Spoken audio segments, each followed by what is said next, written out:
बदलापूरमधल्या शाळेतल्या लहान मुलींवर झालेल्या अत्याचाराचं, लैंगिक अत्याचाराचं प्रकरण आठवतंय? नाही ना? विसरलात. तुमच्या या झटपट विसरण्यावर बाकी कुणाचा नसेल, पण राजकीय नेत्यांचा मात्र जबरदस्त विश्वास आहे. त्याचं अगदी सटीक उदाहरण आज बदलापूरमध्ये दिसलंय. कारण या लैंगिक अत्याचार प्रकरणातील एका आरोपीला काल भाजपनं चक्क बक्षीस दिलं. आणि बक्षीस काय होतं? नगरसेवक पदाचं, स्वीकृत नगरसेवक पदाचं. आणि हे बक्षीस मिळवणाऱ्या आरोपीचं नाव आहे तुषार आपटे. ऑगस्ट 2024 मध्ये बदलापुरातल्या एका शाळेत 2 लहान मुलींवर लैंगिक अत्याचार झाले. या मुलींचं वय होतं फक्त 4 वर्ष. शाळेतला कामगार अक्षय शिंदेवर मुलींनी आरोप केले. पालकांनी शाळेकडे तक्रार केली, पण शाळेनं लक्ष दिलं नाही. पालक पोलिसांकडे गेले, तिथंही पोलिसांनी तक्रार दाखल करून घ्यायला आधी टाळाटाळच केली.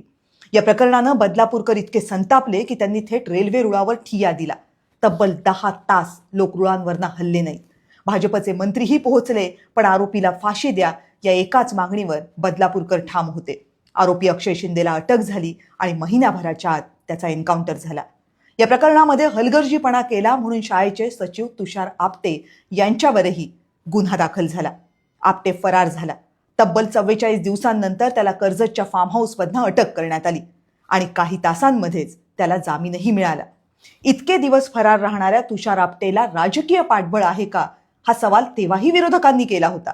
तोच तुषार आपटे अवघ्या 16 महिन्यांनंतर कुळगाव बदलापूर नगरपालिकेमध्ये भाजपच्या उमेदवारांचा प्रचार करत होता.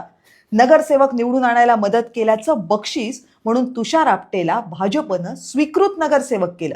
प्रचंड गदारोळ झाला आणि फक्त 24 तासांच्या आत तुषार आपटेचा राजीनामा घेतला गेला. इथे प्रश्न तुषार आपटेचा नाहीये, तर तुषार आपटेसाठी पायघडा घालणाऱ्यांचा आहे. मुळात आपले नगरसेवक निवडून आणायला भाजपला तुषार आपटेसारख्यांची गरज लागते. तुषार आपटेला नगरसेवक म्हणून निवडण्याची हिंमत भाजपचे नेते करूच कशी शकतात? तुषार आपटेचा राजीनामा घेतला म्हणून कदाचित या प्रश्नांची उत्तरं देण्याची सध्या गरज वाटणार नाही. पण ज्यांच्यावर आरोप आहेत त्यांना सोबत घ्यायचं, त्यांच्यासोबत सत्ता उपभोगायची. हा राज्यामध्ये सुरू झालेला जो नवा पॅटर्न आहे ना, तो आता पार नगरपालिकांपर्यंत झिरपलाय, याची खात्री मात्र बदलापुरातली ही घटना आपल्याला देते.